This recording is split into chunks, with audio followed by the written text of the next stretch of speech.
You know, my connection with this particular question of quarterly versus annual filing actually started back in the last legislature when we passed the current Electoral Finances and Contributions Disclosure Act, and there was a disagreement about quarterly versus annual filing.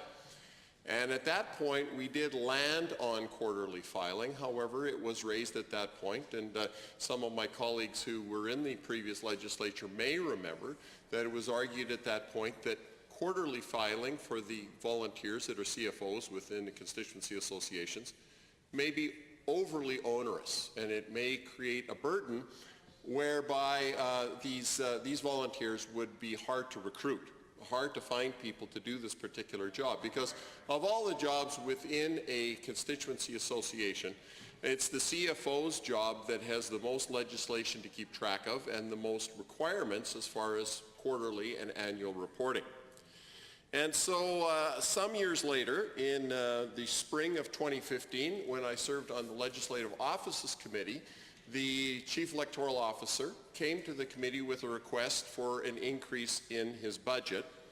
And one of the questions I asked was, you know, are there functions that are currently being provided within the purview of the Chief Electoral Office that you view as being excessive?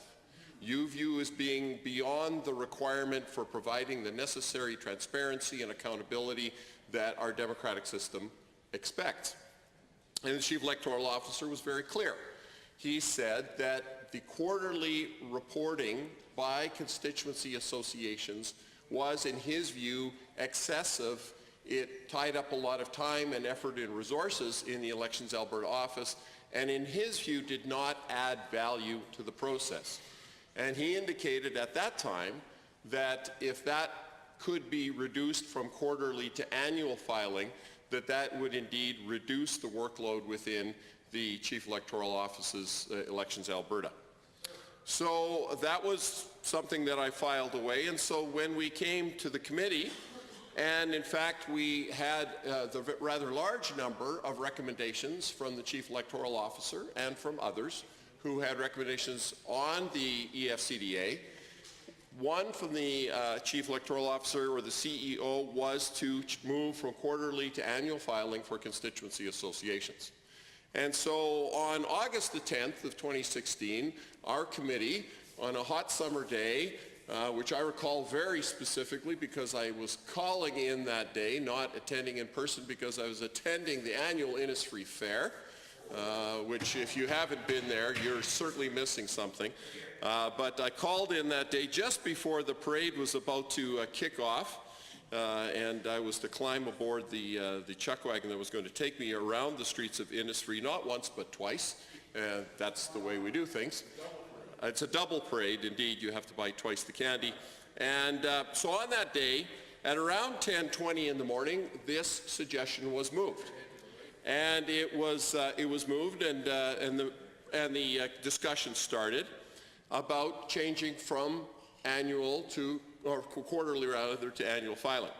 And I remember that day very specifically because although I only phoned in, the member for Edmonton Ellerslie, who is certainly a passionate spokesman on behalf of democracy and transparency, indicated at about 10:20 a.m. that he was opposed to that suggestion, that because it was moving in the opposite direction of the transparency that was to be provided by the recommendations for the committee, and therefore he was opposed to moving from quarterly to annual filing, and I respect that opinion. There was some more debate. A little bit later, the honourable member from Calgary, Shaw, chimed in at about 10:25 or 10:30 to say this. Actually, was closer to the 10:30.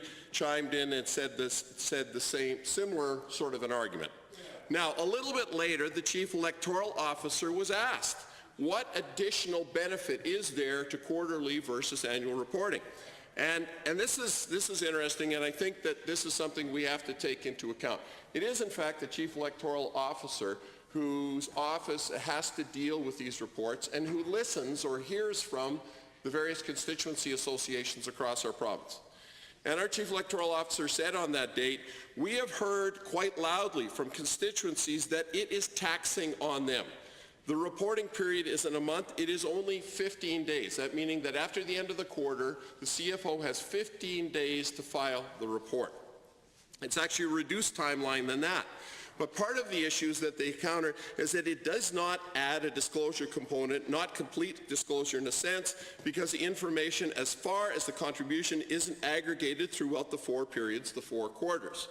And he goes on to give the details behind that, but at the bottom of his statement he says, part of the reason why we're recommending the recommendation we have is if you choose otherwise, we have recommendations in which I think quarterly reporting would have to be enhanced to make it functional for the CFOs in our office. And he doesn't agree with that. He says there's confusion for the public who are looking at quarterly reporting and saying, well, you're reporting this, but the numbers are different at year end. How can it be? So again, and at the conclusion of his remarks, he says, all the work, the Chief Electoral Officer speaking here, all the work that we perform throughout the year on these quarterly reports is pretty much thrown out other than posting on the website for disclosure. That's the only key function it provides. It does not assist us whatsoever in the financial review of contributions. So the Chief Electoral Officer is telling our committee that there is really no added value to all of this additional work that the Chief Financial Officers of all of these constituency associations who are volunteers are performing. And that's, a pretty compelling argument. And so, we had some additional discussion, there was some additional debate, and at right around just before 10:40, and I remember this so clearly, Isabel, because the member from Edmonton Ellerslie, with whom I've had many spirited discussions on other committees, said, and I would like to quote, because I think this is telling, I'd like to say, never let it be said that the member for Edmonton Ellerslie is a hard-headed individual. Never. You've all made some compelling points. I think that my comments, either in terms of responsibility, I would echo here, but I can understand how this would be a burden on volunteers. Therefore, I retract my previous comments and I support this motion. In the space of 20 minutes, through some good, strong debate at committee, the member for Edmonton Ellerslie, also the member for Calgary Shaw, and all the other members who at one point were against this motion changed their mind, the vote was held, and it was passed unanimously. That's how committees are supposed to work. It was a great day. Perhaps surprising day, but still a great day. So you can imagine my surprise when we were briefed on this bill a week and a half or so ago, and we're told, no, quarterly reporting's back. You heard it right. Quarterly reporting is back. Against the recommendation of the Chief Electoral Officer, against the recommendation of the committee, against what makes sense for our volunteer CFOs and all of these constituency associations, for some unknown reason, for some unknown rationale, quarterly reporting is back. Well, Madam Chair, I don't see why that change was made. I don't see why the recommendation and the discussion that was so compelling that within a matter of 20 minutes it changed the minds of a number of members who were originally against the recommendation, why that is now part of the current legislation. And so, to my way of thinking, the honourable member for Calgary Elbow, who has proposed this amendment, and a reasonable amendment, an amendment that is in keeping with the recommendation of the Chief Electoral Officer, who I would suggest knows best about some of the pitfalls of elections financing. I think this is a very reasonable amendment. I think it is the kind of amendment that we should be proceeding with, and I certainly hope that it finds support on all sides of the House. Thank you, Madam Chair.